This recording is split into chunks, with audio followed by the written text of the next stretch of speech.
Hello, hello. Welcome to A-Level Maths with Omini Wilson.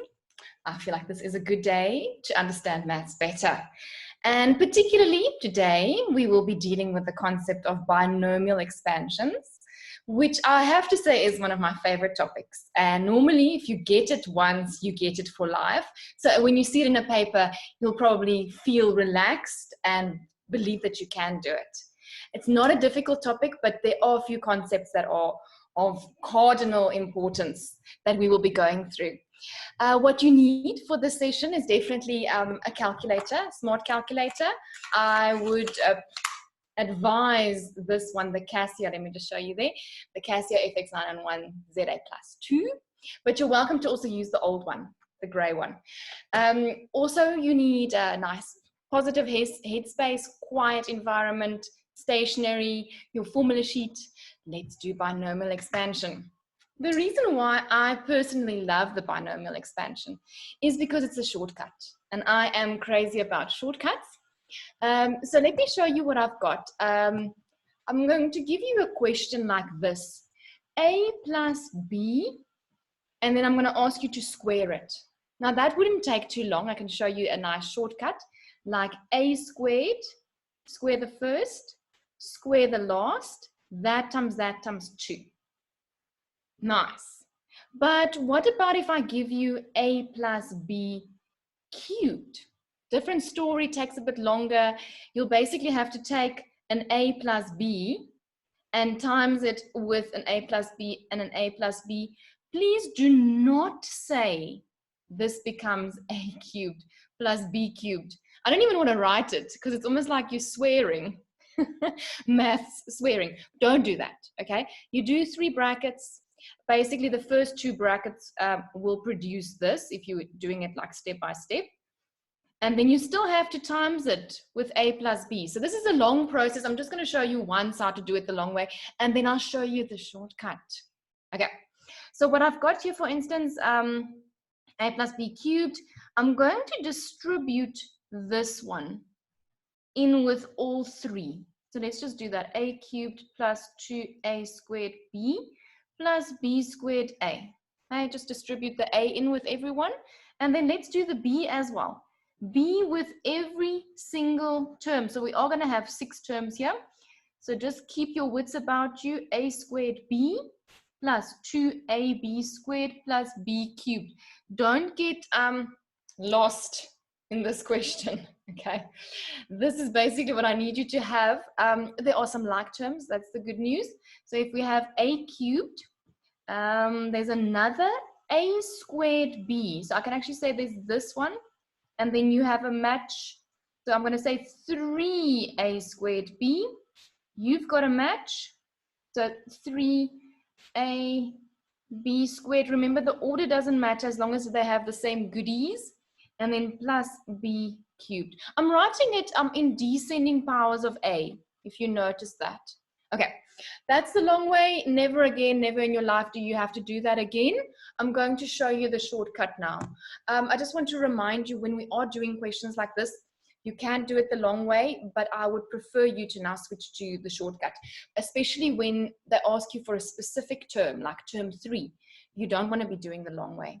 Okay, so get ready for the shortcut. If I ask you to do a plus b cubed,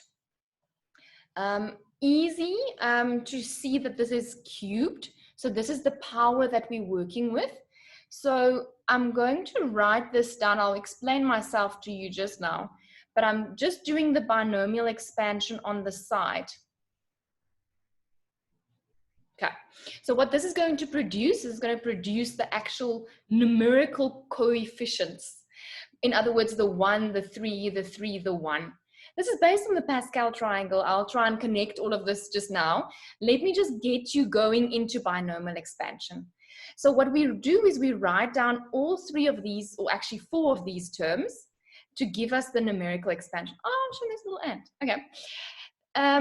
Then I want you to take your first term, which is the a, and I want you to start with a cubed, which means it follows this exponent, or you can think it follows 3 minus 0.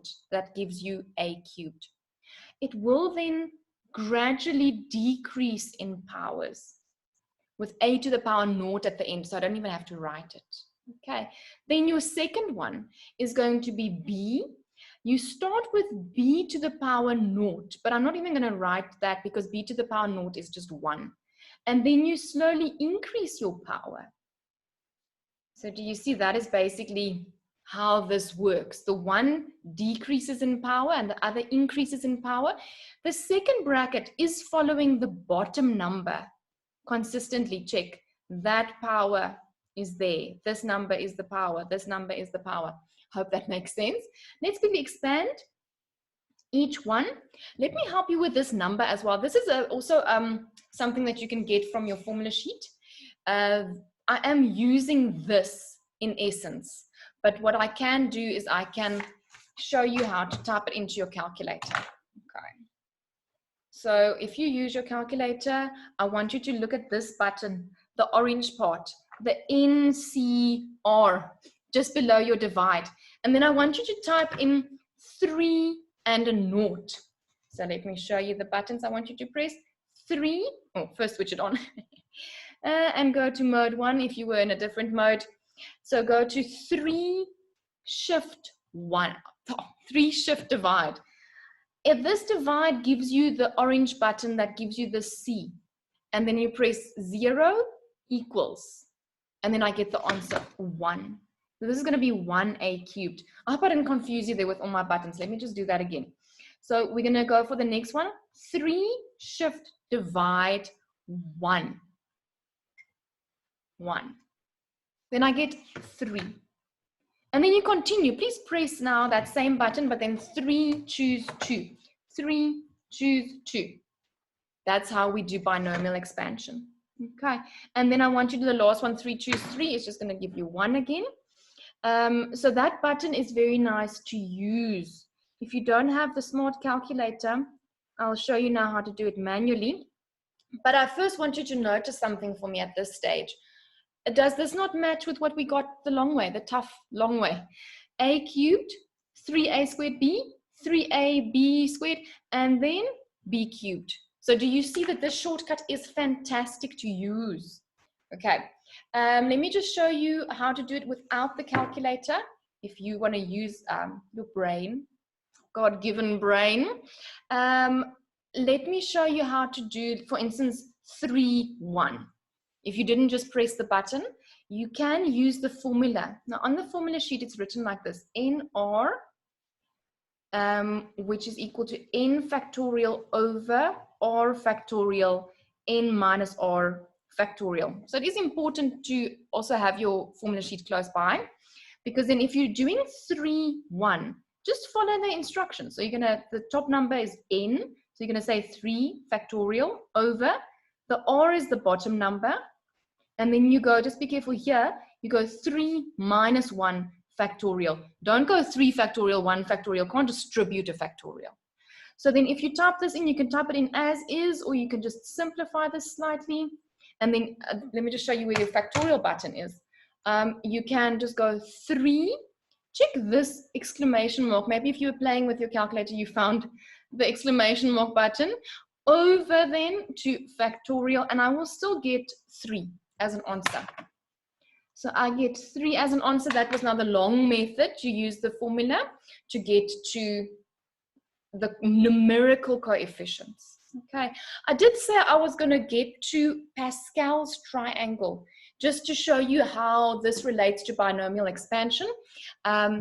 Remember, the Pascal triangle also has many other uses. For instance, if you sometimes if you make a hockey stick, it has a certain a pattern that develops. Also, if you add each row, the sum also develops a pattern. The middle of each Pascal triangle, the middle row also develops into something. So honestly, it's worth investigating. If you have to do a mathematical investigation, maybe for school, then this will be an excellent triangle to try and explore. It's not just this, it can do many other things. So let me show you what the Pascal triangle looks like. Basically, ones all around. So it starts like this, and then you start adding. So there's a 1 plus a 1 is a 2, and a 1 plus a 2 is a 3, and a 2 plus a 1 is a 3. But there keeps being ones on the outside, if that makes sense. Almost like a barrier to keep the cold out, hey, like an igloo. So I'm just going to add. This is basically your Pascal triangle. You can go on forever. I mean, this has got so many layers to it. You can go on for infinity. But what I do want you to recognize, maybe you already saw this. Let me just get some color. This specific row is the one that we've been working with. It is also the numerical coefficients, if I can say it like that. Do you see 1, 3, 3, 1? 1, 3, 3, 1. That is what we were doing. And even for the very first one, I don't know if you remember when we were expanding a plus b squared. Do you see that it matches 1, 2, 1? Look here. 1, 2, 1. It's great. Hey, I can even go further if you guys like exploring maths. If I did a plus b to the power 1, guess what's going to happen? It's just going to be a plus b. Check numerical coefficient, 1, 1. Beautiful. Even if you want to get technical, where does this guy come from? If I go a plus b to the power 0, that's just going to give me 1. I mean, it all matches. So please see the beauty in maths. It's not just all horrible and Greek and difficult. There's beauty in maths. Okay, let us now dip into a more difficult question. Now that you know the basics of binomial expansion, it's not going to stay like this. Okay? Can't stay in Wonderland forever. So I'm going to give you another question, and I just want to show you how we can do it if it's more difficult coefficients, even with fractions. So I'm going to give you my own little question. I'm going to say x minus 1 over x, and then let's make it to the power 4 to make it a bit more difficult. I'll even let me put a 2 in front just to make it more tricky. Let's do this one. So I just want you to expand it. Let's just expand it. So we know now that we always start 4 0, 4 1, 4 2, 4 3, 4 4. That's how you expand it. You don't always have to expand all of them. It depends on what the question asks you. But if I'm asking you for this one, let's just do all of them. Okay, because I want to show you how the brackets are going to look.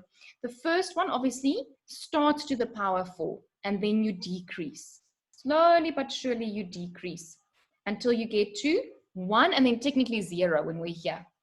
The other one, check the negative I put there for a reason. It's because I wanted to show you that I want that negative to also be in your bracket. Negative 1 over x, negative 1 over x squared, negative 1 over x cubed. All of them having brackets, eh? And then to the power 4. Reminding you that this one matches with that minus that power, that minus that power, that minus that power. Okay, and the bottom one, where do you get your powers from? Bottom number there, bottom number there. Okay, it's easy to just check. That's what I've got so far. Now let's expand them. I remember the button that I showed you. If you want 4 0, you go 4 shift divide 0. You see, I'm getting smoother with this now as well. I get 1. But remember, Pascal's triangle also dictates that you should get 1, yeah? And then remember, the number must get the 4 and the x must get the 4. So 2 to the power 4, x to the power 4. That's what I want to see. Here, you can do 4, choose 1, but I know it's going to be 4. And then cube.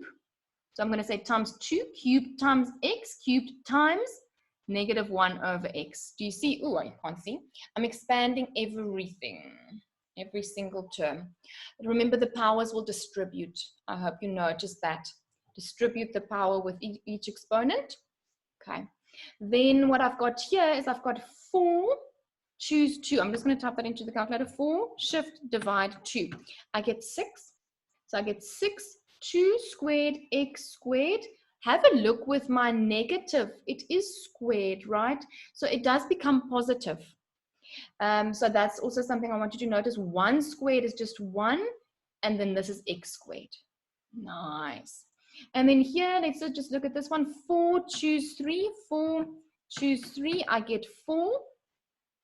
This looks like Pascal's 4th row. Which one were we doing earlier? 1, 4, 4, 6. And then we know it's going to be 1 again. If you memorize the triangle, I mean, then you don't even have to type in anything. Then you've got the numerical coefficients already there. But if you didn't have that, you can just type in 4, shift divide 3, and then you'll get this number.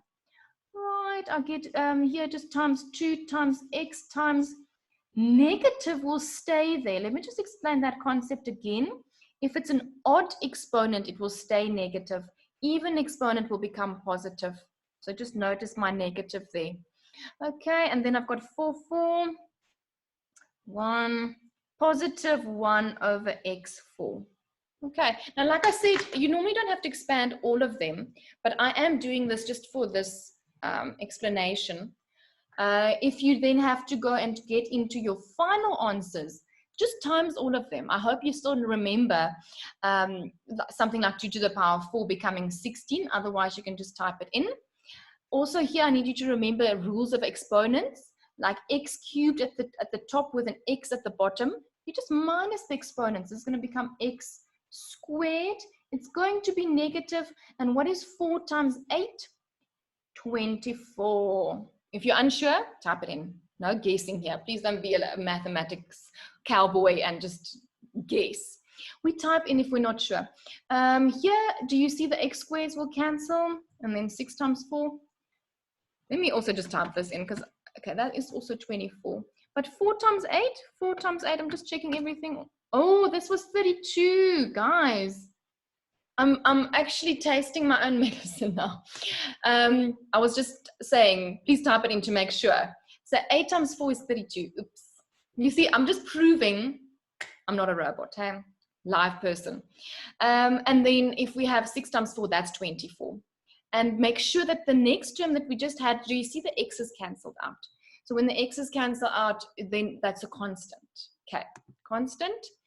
Next one, 4 times 2. Now I'm not trusting myself at all. 4 times 2 is 8, right? And then it's negative because of this. Remember, the bottom one now has a bigger power, so it's going to be to the power negative 2. And then the final one is just 1 over x4. Notice every second term is actually negative. Very important concept to notice.